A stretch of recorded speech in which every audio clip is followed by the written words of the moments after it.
Hello, I'm a PS3 cat and welcome back to the video. So a lot of people are talking about title updates for Minecraft this time of year, for obvious reasons, and it always makes me go back and reminisce and be like, wasn't TU1 good? And I think rather than just mentally reminiscing, why don't I make a video about TU1, show you some gameplay, which you're seeing in the background right now by the way, and also talk about 5 things you might not have known about that update. So that's what we're doing in today's video. Hopefully you'll do enjoy it. If you do like it, like video, let me know because it helps out the channel a lot, and lets me do like seeing Minecraft consoles long past. Again, this version of the game was only available on the Xbox 360, and it's been so long since that came out, but if you did play it back then, like I did, you can go back to the version of the game, and that's what I've done to show you some of the more interesting things here, and yeah, some of the stuff I actually learned about very recently, and I was like, it made sense that they changed that, because the first one here is, for instance, to do with the screen opacity option. So, if you don't know, they added an option to actually turn up and down the, the opacity, i.e. the transparency of your hotbar if you want to, and most people play around with it just for fun or because they think it looks cool, but the reason they added it was because TU1 did not have this option, and it actually caused screen burn-in. That's right, if you played a lot of Minecraft, and you happened to have a plasma screen when it first came out for the console, it would actually burn into your screen, which meant that because your hotbar obviously doesn't change, your hotbar would just stay there forever, and you can imagine that's probably not too good for most people. So yeah, basically they actually added the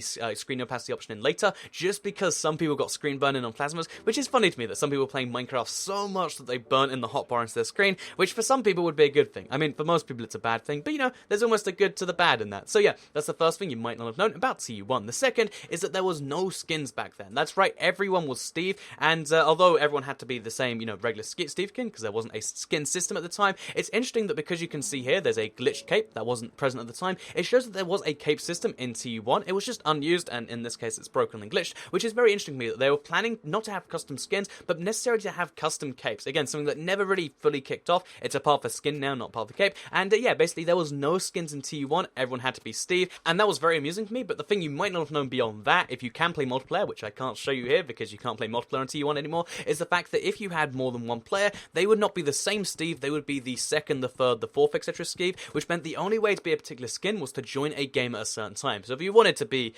Scottish Steve, you had to join 6th, for instance. Or if you wanted to be Prison Steve, you had to join 5th. Whatever it actually ended up being, you had to join in the order they were, which again, very interesting that that's changed now. It is just you pick your skin. At the time, your join order decided your skin. Again, something you might not have known. The third thing that you might not have known about TU1 is the fact that clay was incredibly rare. So because TU1 was based on Minecraft 1.6.6, and because 1.6.6 for the PC had a pretty major flaw of the way it generated clay, basically clay was incredibly rare. So to put them in perspective for how rare it is, clay was pretty, it was rarer than it was right now. They've increased the rarity since then, but also there was a giant glitch in 1.6.6, which meant that clay would spawn only when the X and Z coordinates were perfectly matched, or but matched at the very start of the thing, which meant you could only find clay for a very specific line up and down your map, and only then if it was the ideal spawning conditions for clay, and then only then if clay happened to spawn there. So most worlds had no clay at all. Most worlds that happened to have clay had like a patch or two. I remember I had a friend that found like 16 bits of clay, and I was mind blown by how he found so much.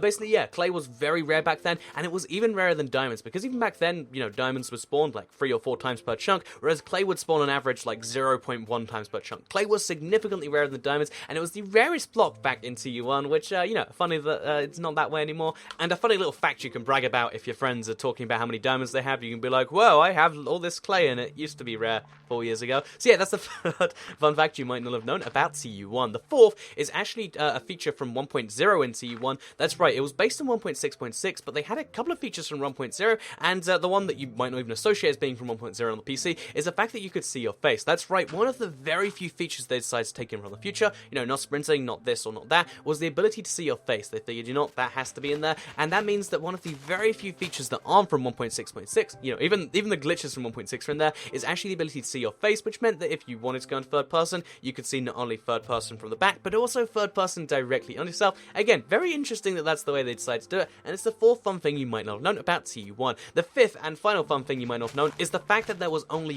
one type of wood in this entire game, and no matter which tree you chop down, because there were 3 types of wood still, there was the, there were birch trees, there were oak trees, and there was spruce trees, but if you tried to turn them into planks, because, the wood would still be the same, you would get the same type of plank every single time. That's right, that's kind of, to me, that's mind-blowing, because so many builds are centered on being, a spruce-themed build, or being a birch-themed build. Like, those 3, the 6 types of wood we have right now are kind of the basis of most people's houses. Back then, you just had your plank, you just had all the other textures, and everything was different. There were so many less blocks to play around with, and even the blocks that did exist had less variance, because obviously when you remove, stone bricks from the game, and you remove the types of wood from the game, you remove their slabs, you remove their stairs, you remove all these different blocks. Basically, the game had significantly fewer blocks, and yeah, TU1, it was awesome, and it's always fun to go back, and I think I might do another live stream at some point soon. But the key point of, was it actually better? I mean, it's actually no, but it's fun to reminisce and talk about some of the fun things. So yeah, here are 5 things you didn't know about TU1. I hope you did all enjoy today's video. If you did all like it, like the video, let me know, because it helps out the channel, and let's know you did like this, and maybe want to see more, maybe for another Minecraft update, because I hear the disc has TU11, so I might,